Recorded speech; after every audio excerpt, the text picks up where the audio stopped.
The Uncommon Expose, where I'm changing your life by sharing someone else's. Will you help me change someone's life by hitting subscribe?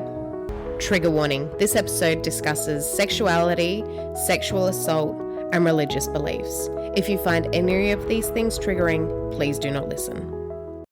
Hello, welcome to the Uncommon Expose. I am so excited. This story has been a long time coming because you've messaged me that you were interested in sharing, but it's kind of taken a little while for us to get here. So I am excited. Let's crack on. I'll get you to introduce yourself and then we'll jump straight in. Yep. I'm Amy. I'm 33, mother of 2 twin boys, beautiful, and wife of Cinta from Unique You Health. Just always got to put that in there. Everyone knows that. Yeah, nice. So, and my story. So is that where we go? Yep. Yeah. Just straight on. What are we going to be talking about? Yeah. And then let's crack into I'm going it. to share my queer story. So essentially, me from a young age, my coming out, all the way to married with kids. Yeah, I love that. This is exciting. So. I'm going to have so many questions because I'm an ally. Yeah. Fully through and through. When I was in the UK, I was referred to as a fag hag because I had so many gay friends. But there's just, it feels still taboo. Yeah. Like so many topics and things. So I think I'm going to have a lot of questions. Definitely. So, and like, there's even to me now, like, there's a lot of questions in my whole life. Like, it's just always. So, and I'm happy. I've said to everyone, like, I'm that kind of person who'll share. So if you have questions, ask. Yeah. Nothing's off limits for me. I'll tell you the gory detail if you want to know it. Yeah, I love that. Okay, cool. So let's start from the beginning. Where does your story start? So probably it does actually start with a little bit of sexual assault. At about, 14. Yeah, okay. So I had this moment of I wasn't sure what I was doing in my life. I was a massive tomboy growing up, through and through. You look at photos of me from like 7 and I'm short hair, playing soccer. Yeah. And so at that like 14 stage, I had no idea. I was lost. You know, that like moment of 14, you're like that entering that world of like that sexualness and all that kind of stuff. And then there was also that confusion of I didn't know what gender I liked. And I'd been told boys. Everything is boys. So I was like, okay, I've got to date a guy. Okay. Were you by your parents? Was that their belief? My parents and my You grandparents. date women, only date men. Well, it was just that. Was it unspoken? What is it, like 18 years ago now? Yeah. At this point. So back then it was just the norm. Yeah. Okay. The friends were boys. Yeah. And the teachers are like segregating boys and girls because at that stage, heaven forbid if someone just starts making out in middle school. Oh, yeah. Or like, yeah. And it was just, and like just that whole part of that in that like 18 years ago kind of area, it was just a taboo subject completely. It's just girls were with boys and boys were with girls. Yeah. There was no like crossover in for it. children anyway. That was inappropriate for children 100%. To think about or talk about. Yeah. Girls go through puberty, boys go through puberty. Yeah. Okay. And so for me it was like, okay, like I was lost, didn't really know what I was feeling. I dated a guy. But he was 5 years older than me. Oh wow. And that was just because I was in this situation of I felt like I kind of had to try and elevate myself. All the young high school boys are so immature, I can't deal with them. Let's find somebody who is a bit more. But what that did lead to is him putting me in a position that I was incredibly uncomfortable with. Okay. So he asked me to meet up with him at his work because he was 18, 19. Yeah. And you were 14 still. I was 14 still. Yeah. And like at this stage, like obviously you want to start experimenting, exploring. And so I was kind of like, oh, let's see, like. Is it nerves? Well, yeah. Or is it uncomfortable? And then he's like pulled me into the bathroom in his work, in a toy store. Ooh. Right. Sorry. And like he's pushed me up against the wall. He started putting himself on me and then pulled it out, started to like, and luckily he hadn't thought the situation through enough. And I still had my phone, I think it was like wearing a jackety thing and my phone was in my pocket. And just as it was all kind of about to hit that can't go back from stage, like he was literally about to rape me. And my dad called. Oh, wow. And I answered the phone. Yeah. And, like, obviously at that moment, you're, like, trying to sexually assault this chick and she answers the phone to her dad. You step away, you walk away. He retreated so fast, never spoke to me again, just completely ghosted me after that point because he didn't know what I had said. Yeah. I never spoke about it to anybody. I actually held on to it. Were you were virgin at that point? Yeah. Like completely? Completely, yeah. Okay. So he was the first, like, serious boyfriend. Yeah. Like, I kissed a guy, but that's about it. And I hadn't done anything with girls at that point because, yeah, still questioning myself on what I actually wanted and liked. Like, as like your first experience with anything. Yeah. Like, that's such a reflection of that boy, man. Yeah. Like, you want it to be special, whether you're gay or straight, you want it to be special, right? 100%. Like, not being in the middle of a toy store bathroom. Yeah. Being pressed up against the wall. Like, oh my God. It's a disabled bathroom, so it's like one of the big ones, like the same kind of size room we're in now. Like, yeah. And like, yeah, you know, that's real sexy. Like, yeah. Hot. Real induces the moment. Yeah. So, but yeah, like I'm so grateful for the fact that my dad called me in that situation. My dad still has no idea to this day. Okay. So if he happens to listen to this, well done, Dad. Yeah. Oh, good on him. Yeah. I don't know. That's a whole different subject. We'll continue. Yeah. Okay. But yeah, so after that point, I had kind of reserved myself a bit more, didn't put myself in situations. I remember sitting at home watching TV. I was telling Cinta this in the car just before, that I was watching TV, flicking through the TV, and women's tennis came on. Oh, yeah. And I went, okay, maybe I give girls a try. Like, yeah, this interests me. And like, I think that's the big thing is I always, for a very long time, I blamed that sexual assault. But then I realized that I had that questioning ability before that sexual assault. Yeah. That sexual assault just made me reserved from the men's side of things. Yeah. And it gave me the confidence to explore that, like, desire to look into women more. Yeah. So probably about 15, I ended up in a relationship with a girl. Mm-hmm. Just a school crush relationship, that thing. She was kind of the first one I kind of experimented more with girls and things like that, but that's obviously just a school thing. Then high school finished, I just kept dating men up until my coming out story was that with that girl to my parents. So it's actually one that I never got to control. Okay. So I was dating her. We're in that, you know, that like flirty stage where you're like, and let's date this back to, it's MySpace days. Yeah, okay.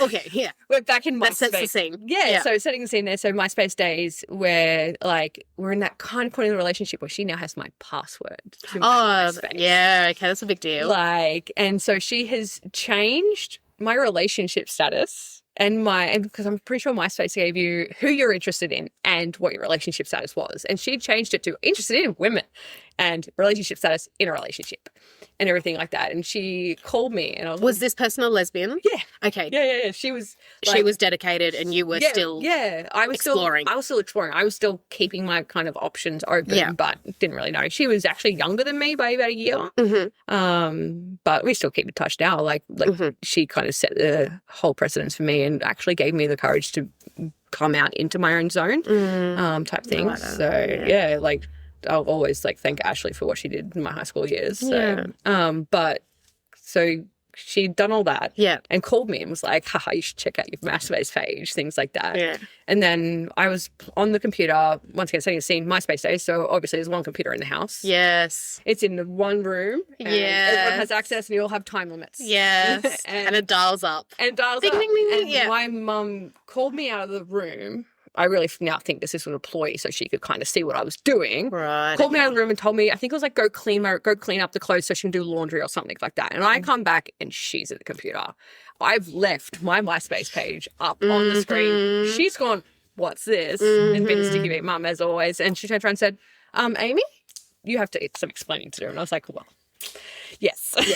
Yes, I do. Yes, I do. I am definitely in a relationship with a girl at the moment. So like it was a bit of a forced like coming out story. I really didn't get to choose the setting, things like that. And also I wasn't really knowledgeable on what I was actually wanting. I knew I definitely liked women. I wasn't sure on men. Yeah, okay. Type thing. So I wasn't quite sure where I was sitting in that aspect. And I got the talk of, one, go tell your dad. And I was like, you tell him. Yeah. And then she also gave me that talk of, oh, look, you're only young. Keep your options open. Yeah. And like make sure you like play both sides. And like I look back on it now and I'm like, Mom, you could have just been supportive instead. I'd just be who you want to be. Yeah. But like she really wanted me to end up with a guy, and she was kind of always pushed towards the guys and things like that. My dad always told me the guys were a cover, and he always asked me anytime I had a boyfriend after that point of, oh, who's the girl you're dating? Why is he a cover? And so like there was a lot of that shame kind of thing to it all too. Like just. Do you think that some of their concern and redirection towards men was because at the time being a lesbian or being bisexual was so taboo, and they were worried about how, I want to say hard your life would be if you... My mum definitely did say, like, use that as an excuse for a long time. As an adult, I look back on it now and I feel there was a lot more personal reasons for her than more concern for me. Okay. My mum is a very narcissistic lady, and I love her dearly, but I don't talk to her anymore because of a lot of the way she's treated me throughout my whole life. Okay. And things like that. So I look back now and it was very self-obsessed in the way that she did things. Right, okay. And it would be like, it's going to have a hard life. But then she'd be like, oh, like you should worry about personal appearance of it doesn't look good for my girl to be dating a girl. Like, yeah. Yeah, okay. And yeah, so she pushed me a lot more towards guys. Oh, here's this guy, or here's this guy. And I'll be like, well, actually, I have a girlfriend. She'd be like, oh, that's okay. That's a phase. That's a phase. Yeah. That's a phase. Like, you grow out of that. I hit 18 and I turned around and said, I'm an adult. Yeah. I want to date women. And exclusively women. I don't want to date men. I have no interest in them. I find them disgusting. I find the whole part of the relationship disgusting. Can't imagine the beard, the penis. I can't think of it. Like, just no.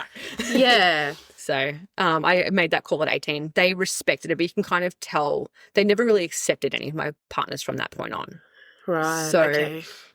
They say they did, but you could tell that they would like just be happy for the minute that I was happy, and then as soon as they had to have a relationship with my female partner, it was very hard.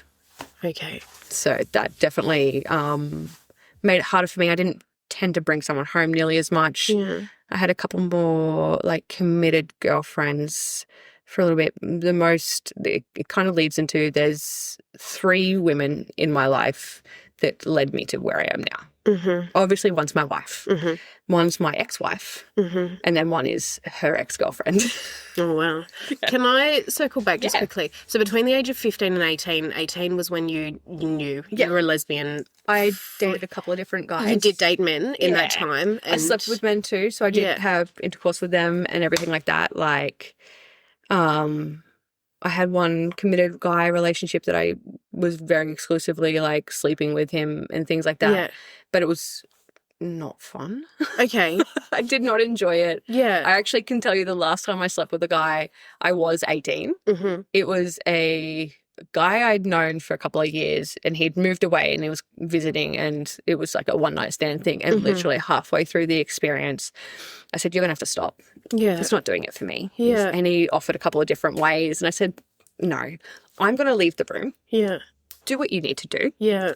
I will be downstairs and meet you in 5 minutes. Yeah. And I'll drop you back at the train station. Yeah. And drop you back to the train station. Oh, and that's just, nice of you. Yeah, I know, right? So was that like just a physical thing or an emotional thing or a mental thing? Or just, like, physically, I'm not attracted to guys. Okay. Like, they don't do it for me. Yeah. Like, you got to kind of warm the oven before you can do anything. So, and they just didn't do that. Yeah. I find women so much more attractive. Yeah. It makes sense. You're a lesbian. But yeah. And then I think that also impacts a lot on that emotional relationship too. I also find men not as fun to be in an emotional relationship with, because I was like, it did my head in. I don't like their personalities, really. Like, they've got that very manly personality.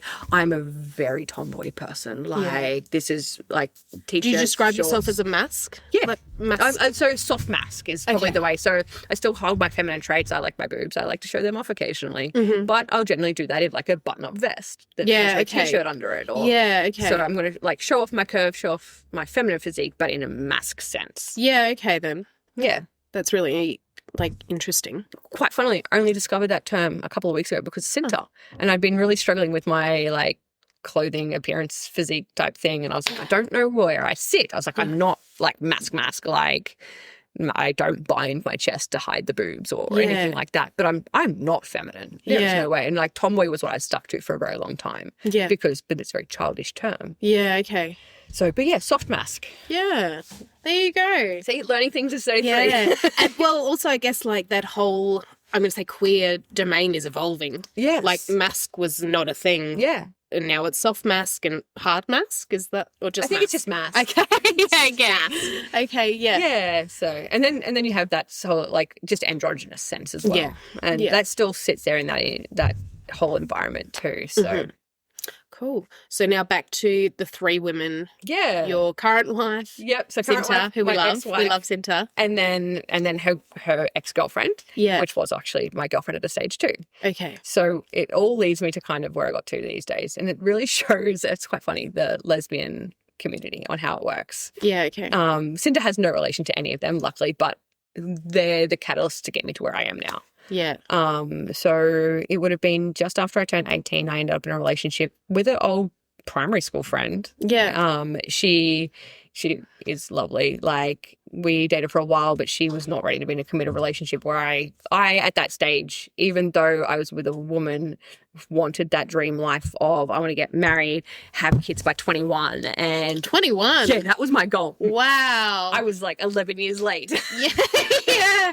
21, that to me, that's very young. But there are women out there who have children that young. My mum was 20 when she had my sister. Like, and then that's the norm for you then, right? So for me it was, and my grandmother was young when she had my mother and her kids and everything like that. So for me, that young 20s was when you're supposed to have kids. Yeah. Like what else are you supposed to do? Yeah.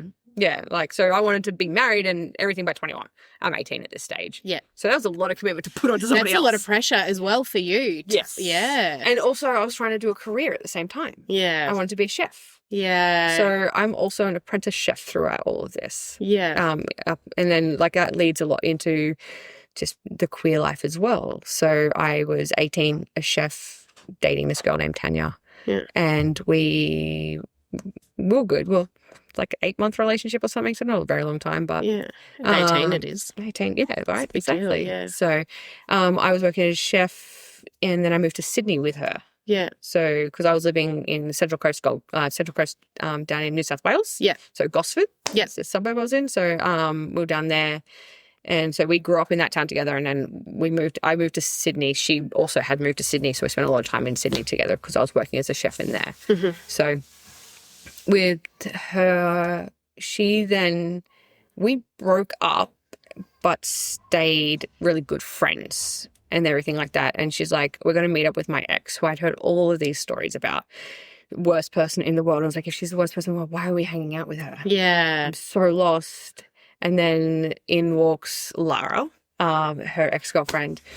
And I went, okay, I see the attraction. Yeah, okay. And everything like that. And then kind of from there, Lara and I started talking and everything like that. And then we ended up dating a couple of weeks later. Yeah. And then had to explain it to my ex-girlfriend and her ex-girlfriend that we're now dating. Oh, wow. So how did that go down? Not well. Not well. Okay. Not well at all. I abused, essentially being like, I've told you what she did to me in my relationship and you're still, I was like, yeah, well, I'm young and dumb. Yeah. Might as well. And people can change. They can. When they're in the relationship with Not the with right me, person. but okay. Well, in general. Yes. Yeah. So that could have been what you were thinking. Yeah. So Tanya obviously led me to where I was. She kind of got me into the gay scene in Sydney. Yeah. As well, because with her, I got that confidence of being out and being more queer in that scene environment, everything. In that meantime of like between Tanya and Lara, I became a drag king. Oh, that's so cool. So I was performing on stage. I had like the whole get up, everything. There's one photo I love where I'm like in like a suit, a tie, like a suit jacket, like, and like I've got the fake beard on, and all of the drag queens loved me. Like, what were you performing? Like mime, not mime, lip syncing. Lip syncing. Yeah, imagine you with white gloves. Yeah, right. That's not what I meant. Lip syncing. Yeah, so I was lip syncing on stage. What songs? I Want to Dance with Somebody, like a male version of that one done up. What else? There's a couple of others and things like that. But I love that. Yeah. That's so cool. So I did that for a couple of months as well. It was a lot of fun, just very exhausting. Working as a chef as well, still, like, my time was very poor. I spent a lot of time at work, and then, like, I was in that real clubby stage of, I worked from, like, 7 till 3, and then I would come home. I would sleep from, like, 4 to 6. I'd get up, and then I'd get dressed. I'd go out and meet up with all my friends. I'd stay out until like 2 a.m. Yeah. Come home, sleep, get back up at 6, get ready for work, go to work. Yeah. And that was just the whole cycle. Yeah. And that was throughout the weekdays too. Yeah. Because living in Sydney, and also like I was like 10 minutes from Oxford Street. Wow, so I spent a lot of time on there, like, and everything like that. I knew all the drag queens, like, knew half the people. I'd walk into a club and I know like 10 of the people that are dancing, like straight there, straight away. So I was definitely, Sid would call me a little whore. But I wasn't. I didn't really, like, I'm just such a friendly person. Yeah. I see living someone life. and I just want to make friends. Like, so definitely found that. I think that's such a cool experience. Yeah, look, it was great. And like, I had a friend who got me into the drag king side of things. So I don't even know how. I think I met them in the club and they were drag king and I wanted to be that. So I got into that with them, and they were like, I was their drag baby, is that they called me. Oh, that's so funny. And so like I 100% love the queer scene on Oxford Street 15 years ago. I don't know about how it is now. Oh, yeah. But like I haven't been there for a long time, but it was fantastic back then. It was the place that you could feel safe. Yeah, okay. Back then we didn't have the people getting punched out on the streets because they were gay. Oxford Street was our street. Yeah. You didn't go on Oxford Street unless you wanted to be surrounded by gays. Yeah. If you don't want to, then don't go there. Then don't go there and stuff. So we didn't get a lot of the prejudice on the street, but we definitely got a lot of the prejudice off the street. Yeah. So when I got together with Lara, I ended up leaving being a chef because of that prejudice. I was obviously a gay female, looked back then as well. I was a lot more masculine than I am now. I was still trying to learn my style back then, so I had really, really short hair. I used to wear guys' clothes and everything like that, and obviously I was a drag king too, so like I played that whole male persona in my life. I didn't have being like they, them back then or anything like that, so I was just a very masculine looking female and everything. So I got a lot of flack for that in work. So I remember I used to get comments of, oh, the boys are doing Movember. Amy, when are you joining in? Like, just... Is that common within, like, the chef industry? The cooking it's industry, a very hospitality industry? Very sexist industry, and then very homophobic industry altogether. So it's got both sides of that. Okay. Like, the fact that I was a female in that industry was hard for them to understand. And because I'm down, like, surrounded by, in a kitchen of 10 chefs, it was me and another lady. Yeah. Type thing. And she was also not a very straight looking lady, but had a husband. I was very confused. So so it's a very, very heavily male dominated industry. So just the two of them combined in that industry, it was hard. I got sworn at, abused, like I got called cunt face like multiple times because I would have a sick day. Yeah, okay. And then like they were just not nice and would call me like faggot and all of those not nice derogatory terms that you'll get for someone in that kind of queer state. Yeah, okay. So, yeah, lots of fun. Yeah. I left being a chef for them. I stopped going to TAFE. I stopped going to work. I just quit and I just dropped everything because I couldn't handle it. I ended up moving into sales, which weirdly suits me a lot better. Yeah. Okay.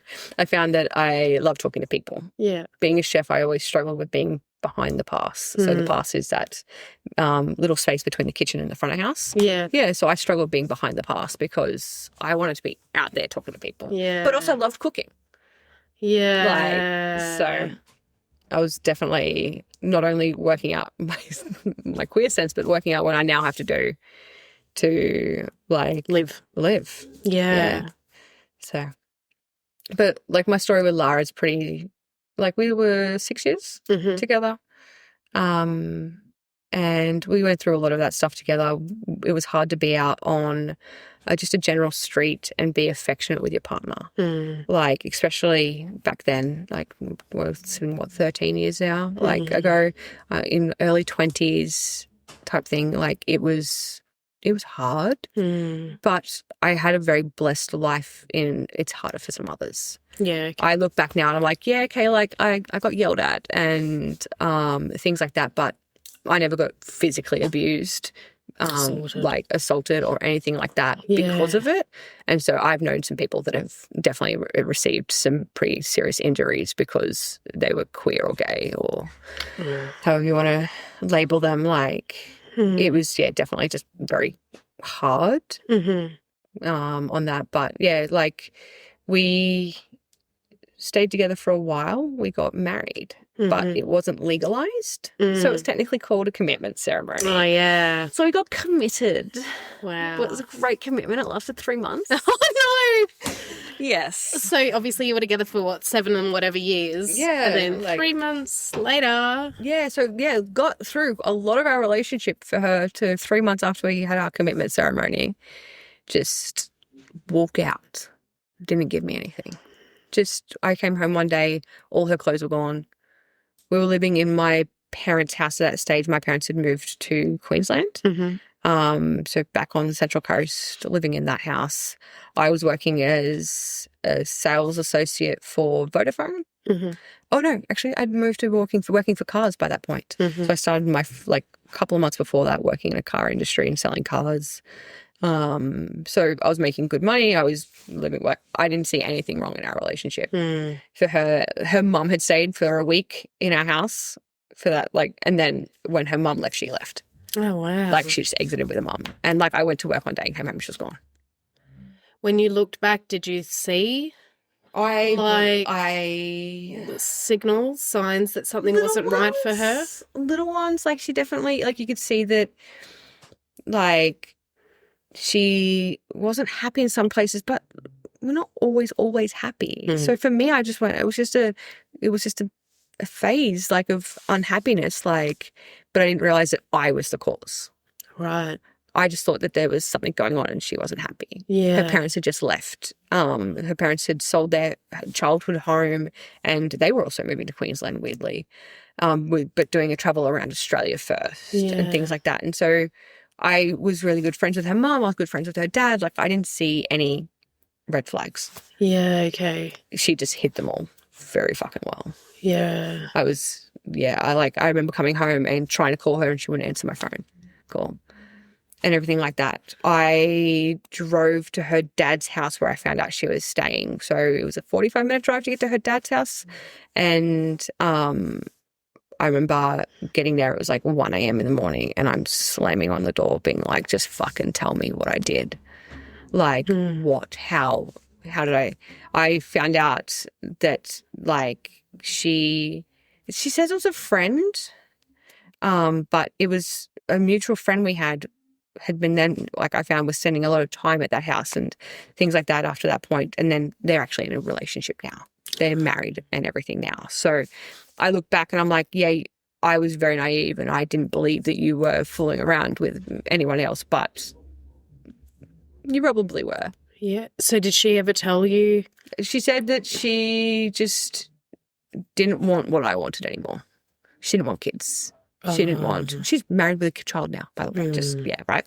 I was like, so I don't know if it was that she had just fallen in love with somebody else and started a relationship with them and then had to end it with me because she started getting close to this person probably a month after we had our commitment ceremony type thing. They started getting close after that point and then it just fell apart. So I had a different job, so I was working a little bit more, so I wasn't around as much. And then the heartbreak from that was devastating. I spent a lot of time on my work floor out the back crying because that was it. Yeah. That was my life. I had this whole life planned with her. We were living in this beautiful 3-bedroom house that my parents owned. Yeah. We were I was ready to start talking kids. Like, we had spoken that after the commitment ceremony, we'll start looking into how we fall pregnant and all this stuff to find out that she now wanted kids. She doesn't want kids with me. She doesn't want me and everything. So, yeah, I spent a lot of time on the floor crying, probably a good month or so. And then I packed everything up and I moved to Queensland with my mum and dad because they were up here. They moved up in the February. I moved up in the September. So I spent, I think it was 4 months total down there after the relationship ended, just not knowing what to do with my life. Yeah. And yeah, so I moved up here. And from the sounds of things, like the relationships that you'd had prior to her, it kind of ended quite well. Yeah. Quite easily. I could probably talk to any of them now. Yeah. Like, and not have any hard feelings. And had you ended them, the relationships? Yes. Or? Yeah. Yeah. So that would have been, rejection is never nice in any form. So that would have been. Yeah. I think the only other person I hadn't ended the relationship with was Tanya, which was Lara's ex, our mutual ex. Okay. Like, she had ended that, but it was a very, like, that one had flags coming. Like, yeah. I could see it. She at that stage had been talking to a therapist. I don't even remember the reasoning why, but and there was a lot going on in her life. She had a lot to deal with and a lot to work out as well. She was a Indian girl who was also gay, and that family dynamic is a whole different dynamic too. So so that was definitely not easy to accept, I'd have to say. Like, just that whole heartbreak to it all. Yeah. I don't think I've ever been so heartbroken as I was that moment. Yeah. So. But I guess in the long run, it was a blessing. Yeah. It was a blessing, that's right? What I mean, like, I look back at it now and like, in hindsight, right? You could look back and I'm like, well, you're the reason I actually moved state. Yeah. You're the reason I now found my current wife. Yeah. And I'm happy and I've got kids. I've got everything I wanted. Yeah. And like. With someone who wants that with you. Yeah, exactly. So it's definitely like just working out that was a blessing, but back then it was not. So. And then like, it's also really hard trying to explain to people that you're upset over a girl. Really? Yeah. That would make sense though. Because it's a phase. Yeah. It's still a phase shape. Yeah. Like, my mum and dad said that they accepted Lara and all that kind of stuff. And like, they accepted her as my friend. Right. When it came down to a relationship, they were like, oh, come here, mum will give you a cuddle. Yeah. All right, here's work, go. Did they think that could be the turning point for you to turn back to men? Maybe. Turn straight again? Because I know as a straight woman, if like I've broken up with a male in the past, I've been like, right, that's it. I'm dating women now. Did you have that at any point? I came to Queensland and got really close with a guy friend. Yeah. And things like that. And you could kind of see that like moment of, will she like, them kind of like hoping, will she go that way or things like that. He was in a relationship and has married that person now. Like, he was not swinging my way. Yeah. And like, I always made jokes with the guys of, well, if I was straight, I'd date you, but I'm not. Yeah. That's the main ingredient. Yes. I'm not. I was like, there's definitely a main ingredient there. Yeah. I'm not straight and I am not planning on going straight. So, but I definitely think that there was that little bit of hope. My nan would say to me, even in my mid-20s, oh, do you know what would be nice is if like I gave your partner a kind of like felt that prickle in the beard. Why that just like made me cringe. Right, it made me cringe. Like just the way that she'd be like, oh, I accept your current partner, but like a little bit of prickle on it, like a male's face is just comforting. I'm like, no, it's not. It's that's like giving me the ick, Nana. Ew. Yeah. So like I just had that. Like, it's funnily the only ones who I found the most accepting were the people I thought my family would be the least accepting. Oh right. Which is my pop. Yeah, okay. Like my pop growing up was like this hard ass, and he would like, he's the kind of guy that we weren't allowed to leave the table until you finished your meal. And if you did leave the table, that was what you actually got the next morning. Yeah. Like he was that kind of little hard ass. Yeah. He accepted every partner I brought to him. Yeah. Open arms. Yeah. Like he was so Was that because he was open-minded or is that because he loved you? He loved me. Yeah. It was all for his love for me. And like, it was quite funny because I always thought he was the furthest like person in our family who would love me this much. Yeah. And like, yeah, I was his golden child. And I never realized that I was his golden child. I don't know how I did it. But yeah. Yeah, so moved to Queensland. In this stage, working as a car salesperson at the same time. Mm-hmm. And then I got a job up here within a week. Mm-hmm. I just had some really good connections. Apparently, I'm really great at making connections with people. So the person I work for down in Sydney actually knew one of the people, like the general manager of the dealership that I worked for up here. Mm-hmm. So he got me the interview and I was hired within a day. I think I got that kind of call. So that was, like young 20s. It's like that moment of pride. So I think that was like a little bit of a breakthrough for me. I'm in a new state. I have a new job. Yeah. Fresh start. Yeah. I have a fresh start. I can keep going. Yeah, sure. I'm living back with my parents, but that's the means to an end at the moment. Like, I'll get myself settled. I'll make good money because you can make really good money in car sales if you don't have time, if you don't like have family and things like that. So I worked in car sales for quite a bit of time. That industry is also very sexist and very homophobic, which is so funny that I went straight back into that area. Yeah. I used to have customers that I would actually not tell. I would hide the fact that I was dating a woman. Okay. Like I would say something about a partner. I've always learned to just, especially coming up through the generation I did, is I don't have a girlfriend. I would say my partner, and the people in the car sales industry was like, oh, yeah, husband. Yeah. Unmarried. Yeah, you're just unmarried. It's just a partner. Right? Like it's a husband. I have a male partner. Like, and I'd be like, and you can see it. And so, like, I loved Jerome. Actually, it's a woman. And just watching like that thing. But then there are the very people that you go, there is no way I'm leaving this car. Because it always happens on a test drive. Yeah. Always happens on a test drive. I'm not leaving this car in one whole piece if they find out that my partner's a female. So would you just not correct them, or would you just go along with the fact that you have a male partner? I wouldn't correct them, and I would still use the same terminology I always used. Mm-hmm. My partner. Yeah. They are. Yeah. This. They are like, and it was just always gender neutral terming and everything. I just would never correct that it was a female partner. Yeah, okay. And you just constantly, oh, he must be really like special or like whatever, blah, blah, blah. He, him, husband, every terminology you could think. And I'd be like, yeah. They're really great. Yeah. They're really great. And so like that's humbling to a degree because like, you know how sometimes you get into a relationship and you're like, you just want to like, you're so happy. Yeah. You just want to tell everyone about them. Yeah. And then you can't say shit. Yeah. Because. Isn't that disappointing? And then on top of that, I dated a girl who was straight and closeted. Mm. Yeah. I married her. As well? That's Cinta. Oh, okay. So I lived in Queensland. I fully thought you had another wife in there then. No. Okay. One ex-wife, one current wife. Okay. I was like, how many are there? Yeah. Okay. So I met Cinta about a year into being in Queensland. Mm-hmm. There was a bit of like going back to my ex and then coming back to Queensland. Yeah, okay. To try to work things out? Yeah. So you were committed. Yeah, right? Like I was committed to like, and then so we tried to work things out and it didn't work. So I was like, that's it. I'm done. Yeah.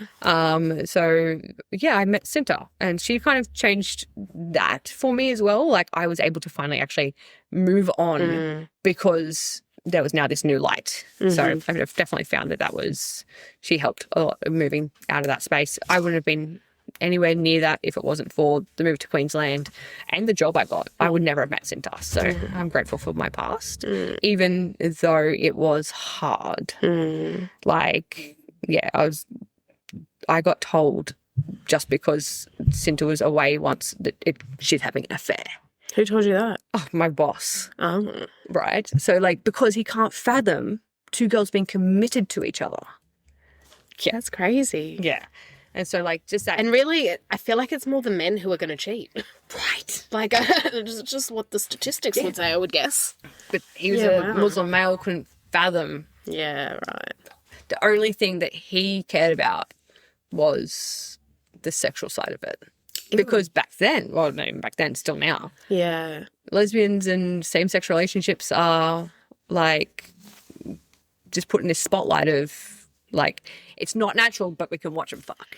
Yeah, right, of course. Yeah. So the relationship itself is taboo, but, it's a massive turn Women on women is fine. Yeah. And, like, I remember, like, just some of the things we've done where we've been hit up being like, can we watch you? Oh, really? 100%. Oh, my God. Yeah. I don't know if Cinta touched base on it, but it's part of, like, even just finding a sperm donor. We got asked. I think that she did vaguely, actually. Yeah. We got asked to essentially be his pawn so that he could come in a cup. Ugh. Yeah. Yuck, men. Yuck, men. Yeah. Right? I know, right? Yeah. Like, you can still say it even if you're straight. Like, some men are just... Oh, yeah, absolutely. And, like, just because I'm in a same-sex relationship doesn't mean you get to sexualize No. in any way, shape, or form. Yeah. It's the same as just because you're in a hetero relationship doesn't mean that I get to sit here and wonder how you guys fuck. Yeah. So. And I guess there's also, like, there's just such an, well, there was, maybe less now, but I don't know. There's a man in the marriage and there's a woman in the marriage. Even if it's two women or two men, one of you has to be the man. Which one's the man? One of you has to be the woman. Do you mow the lawns? I do. Who does that? Okay. Who gets the spiders? Generally not me. Yeah. Oh, okay. There you go. Yeah. Like there are male and female dominated, obviously, household tasks, which doesn't mean that I'm a man in the relationship. No. I was like, half the time Cinta wears the pants, man. Like, yeah. And I think, like, also that I assume flows into this sexual assumption that you always wear the strap on. Oh, 100%, you know, right? You're always the giver and never the receiver, but for certain, it's equal. 100%, right? Yeah. And, like, yeah. And it's just, it also really affects your mentality into that relationship and that sexual side of things. Yeah. When you're constantly getting asked who's the man or who's on top or whatever the questions is, it then really makes you question it when you're in that whole sexual experience of, oh, I'm the more mask one. Yeah. I should be the more dominating one. Yeah. Like, that should be my role. Just because I look like that means that I need to be that. And, like, I've struggled a very long time in that whole sexual experience of things. Like, I never knew what I enjoyed in sex because it's two girls fucking must be a particular way. Yeah. And then, like, even then, like, talking about toys was very, like, shaded. Yeah, okay. And everything like that. So I had no idea, like, I didn't even get into a world of even experiencing toys until I was in my mid-20s. Okay. Because in a same-sex relationship, even though it feels like it should be quite common and natural, finally in the actual group of people, it's very like you don't talk about it. Yeah. So I had nobody to even talk these things with. Yeah. I was like toys were for self-pleasure, not for couple pleasure. Oh. Yeah. Right? That's very interesting because I just assumed that, like, lesbians had a giant drawer full of toys. Look, they probably so do do. straight women, though. Yeah, like they probably do. Yeah. But I didn't for a very, very long time. Yeah. It wasn't until, my mid-20s that I kind of started learning about it all. Did a partner introduce that to you, or were you just curious? Partner introduced it to me. Yeah. The hard thing is my brain's like, how much of my sexual story do I tell? All of it. But yeah, like I had no idea what I liked. I had no idea. I was told that, you must like clit to play as a female. I don't. As a gay lady, there's penetration. No. Yeah. Internal like stimulation. You can't like that. Yeah. You don't like cock. No, yeah. Like, I don't like, not that I don't like cock, I don't like the cock on a man. Yeah. Give me a lovely purple one out of the drawer, it's fine. Yeah. But I didn't know that because I got told I'm a lesbian. I can't like a penis. And also so many women can't climax from internal stimulation. They need clitoral play. 100%. And I'm the complete opposite. Yeah, wow. Clitoral play is a great foreplay for me, but don't try and get me to climax from that because it's too overstimulating. Wow. Yeah. So, like, I didn't learn a lot of this until Cinta. Yeah, okay then. Cinta is like... The closeted gay. She's my closeted gay who introduced me to sex toys. Yeah, wow. Yeah. So, yeah, it was definitely a very experience. It's so interesting that as a lesbian, like, and rephrase this and correct me if you want to, as a lesbian, you've still fallen into the taboo, stereotypical, this is what I should like because I'm a lesbian. 100%. In that lived experience. Yeah. Whereas yeah, like, yeah, that's so interesting. Strap play for me was like just unfathomable. Like, oh, what do you mean one of us wears a cock? Yeah. We're gay. We don't like cock. Like, And is that what you thought? Or was that just what you'd been told? it's what I've been told. Yeah, But do you know how, like, when you've been told something for so long, That's it kind of becomes your fact. Yeah. Until you change it. Yeah. Like, I massively changed, like, rewrote my whole, like, experience with sexual experiences, because my history with sexual experiences are not only there's sexual assault right at the beginning where, like, I don't want to ever deal with a penis after that. Yeah. As well. And then there's that whole, my parents were very much any kind of no PDA. No, like, anything that is sexual is behind the closed door. Like, you don't talk about it, you don't do it in front of anyone else, you don't do anything like that. Like, it was just very... What about, like, hand-holding and kissing? No kissing. Yeah. Hand holding, yeah. As long as if it sat, there's like this line for them that if it sat under like this intimacy line of like hand holding's fine, or maybe a quick cuddle, but as soon as you got into like too long of like that constant cuddle type thing, or even that like just a quick kiss, or even just like that small like intimate kiss before you leave. You know, that one where it's not like a peck on the lips, but it's not like a full makeout session. That's too much. Right? Like, so if I would... Are you affectionate? Very. Yeah, I get Very that from you. affectionate. Yeah. Cinta had to learn a lot when it came to affection, because she was not. Yeah. And that was also then a really big learning experience for me, because I'm this closeted affectionate person, because everything for me is behind closed doors, and she's this not affectionate person who doesn't know how to be gay. Who doesn't know how to be gay? She didn't. How did you two meet? Through a mutual friend. Yeah, okay then. So I walked into my mutual friend's house after spending the day with her, and Cinta was with her husband, and like the mutual friend's husband. Yeah, not Cinta's husband. Not Yeah. I was like, "Oh." Yeah, we're confused. Yeah. Like Cinta didn't touch on that before. Yeah, no. No, so she was with my friend's husband.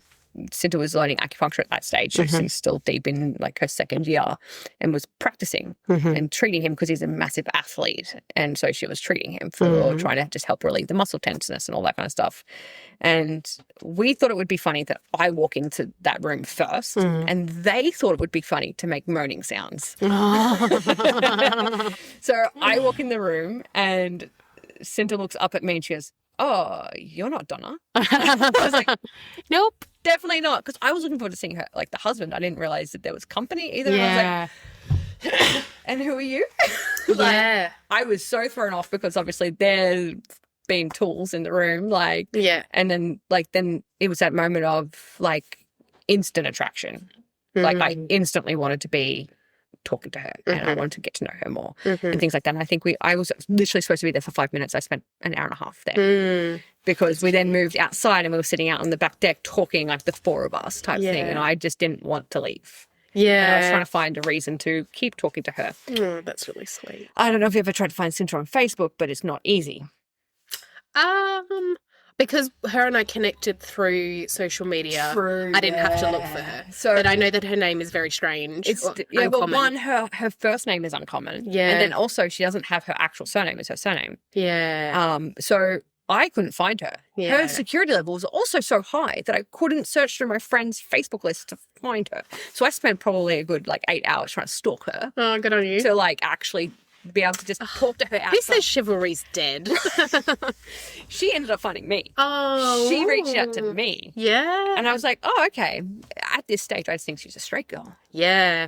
So I'm trying to suss her out and talk to her more. I have this insane desire to keep talking to this straight girl. Yeah. I was so confused in myself. I was like, Amy, you said you would never do this. This is not the ideal situation. You now have to work out dealing with her coming out story and all of this stuff too.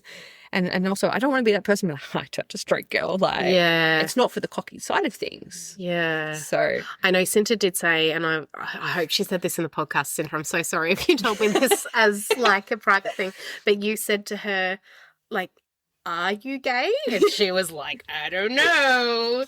And I still ask her that to this day. I'm going to answer it. Yeah. Oh. She's like, you tell me. You're a lesbian. I am attracted to you. That is where we're at. And I was like, yeah. But I did think that was really funny because I can imagine being like, you tell me, you're tell me. So I think very much in the beginning there, like she struggled a bit, and like her coming out story to hers, but she had very Christian parents. She's still Christian, so am I now. Like that's a whole like added aspect into that queer side of things. Yeah. Like, but so she had very, very Christian South African parents. Being gay is not a choice. Yeah. Okay. So she dealt with that. We were roommates for, I think we were like 3 years. Oh, wow. We got engaged. Us getting engaged was her catalyst to tell her parents that we were dating. Wow. We told them they were dating. And then like, I think it was like, I don't know, she'll correct me later, but like 3 months later, we told them that we were engaged. Yeah, wow. Did you propose or did she? Quite funnily, both of us. Oh. Like, that's so, we were, so it's 2018. I think we're like 2 and a bit years into our relationship. So at this stage, I'm already like, I'm way past my plan. Yeah, of I need course. to get married stat. Yeah. And we also both went into this relationship with prerequisites. Yeah. I came to the relationship saying, I want kids. Yeah. It's a non like, if you don't, you don't. Like, like, I like you enough to pursue this, but if you don't, I can't do it. Yeah, non-negotiable. And yeah, that's the word. Thank you. No, you're right. And it took me a while to get there too. something. But yeah, so, and then she came in with non-negotiables as well, that she wanted to be married and that she wouldn't go more than, how many years was it? I think it was after 2 years she wanted a ring on it. Yeah. We were a little bit later than the 2-year mark, or roughly around that time, but that was like her non-negotiable. She'd spent a long time in a relationship prior to, and she was like, we're starting to get towards our 30s. Like I'm 25, 26 at this stage. So starting to get towards that late 20s mark, like we want to get married and start that process. I don't want to be having kids until my late 30s. Like, yeah. And I think I did discuss this with Cinta. There's a process for you and for her. You know, it's not just a simple, okay, let's have a baby and start trying right now. You've got to find donors. Just take it off. Like, yeah, exactly. Yeah. So that would add more pressure. 100%. Like the pressure to it all. So yeah, it was like 2 years into that relationship, but we were both very much committed to, and we could tell, like it was that moment of, from the day that we started talking, we didn't stop. It was just, we would stay up until like 2 a.m. talking and just the weirdest and randomest stuff we would talk about. Like I remember there's talks about being a dolphin. Like it was just that nonsensical chatter because you don't want to go to sleep because you don't want to stop talking. Yeah. And so that was us in the beginning. Don't want to lose the magic. Yeah, exactly. Yeah. And like then we moved into playing netball together and like just doing all of that. So it definitely... It was a very long process, it felt like, but then after all of it, we got engaged by 2 years. So, and I feel like it's a very typical lesbian relationship is that we moved in together after 3 months. Yeah, okay. I think you've said lesbians move fast. Lesbians move. I don't know if you've heard it, but the most common joke about a lesbian is what do they bring to their first date? No. A U-Haul. Oh, okay, that's good. Yeah. That's like that's how fast lesbian jokes to move, and it's quite true, honestly. Do you think that that's because like women are typically better at communicating? So you've kind of like you're both open to communication. You're both sharing when you're on the same page. There's less guesswork than between a man and a woman. Maybe a little on the communication, but we're also so much more in tuned with our own feelings. Yeah. So we're like always happy to step into something a little bit quicker than like a man because he hasn't picked up that you like someone like 3 months ago type thing. So like I feel like we're definitely a lot more in tune to ourselves and what we want, and then that helps with that communication too because I was like from the moment we started talking, we were talking by December about moving in with each other. We started officially dating in the November. Wow. So and then she was already planning to go to Greece very early on in our relationship. And that's when my old boss made the joke about, she's overseas, she's fucking around. Hooking up with Greek boys. Yeah, 100%. Mind you, she would have loved that to a degree if she was single. Yeah. But she was in a relationship, so she would have done that. Like, she loves Greece. Like, everything Greece, she would happily the Greece guy. Yeah, like, if the opportunity, but there was no opportunity. But there was no opportunity. She was she's this lovely, Christian-hearted, like, committed person that there was no even thought for her to even think outside of me at that stage. Yeah, and I think that's what, whether you're Christian, whether you're XYZ, 100%. She was so into you. Yeah. Like when you're into someone, baffles me. Oh, that's so sweet. But you don't see outside of that person. 100%. Yeah. There was obviously always that insecurity for me too. Like, I'm in this fresh relationship and then now she's going away. I think it was like a whole month. Yeah. Her reasoning was so incredibly genuine on why she was away. She was going over helping refugees. Like, so, like, I can't say shit. You're not going on a holiday. Yeah. Like, you're away for like a month type thing, but you're helping people who are dealing with a lot of like displacement and like being all this refugee. Like, it was just horrible too. So, like, it was hard because I was like, I like you, but don't leave. But also, please go and help people. Like, yeah. So, but we spent like the whole time, every time that she was like, it was nighttime for her. It was like stupid o'clock for me, and I'd just be waiting up for her to talk to her or whatever it would be. So we managed to keep it alive throughout all of that, which was lovely. Yeah. She came back. I flew down. So she flew into Melbourne, and I was at Melbourne waiting for her. Like, I flew down because she was coming straight back into a week worth of uni work. Yeah. And everything. So I flew down and I met her down there just because I couldn't go another week. Like, so I took a whole week off work, went down there and did that. So, yeah. So how long have you guys been together now? Coming up 10 years. Wow. Yeah, I think end of next year is 10 years. So 9 years this year. Yeah.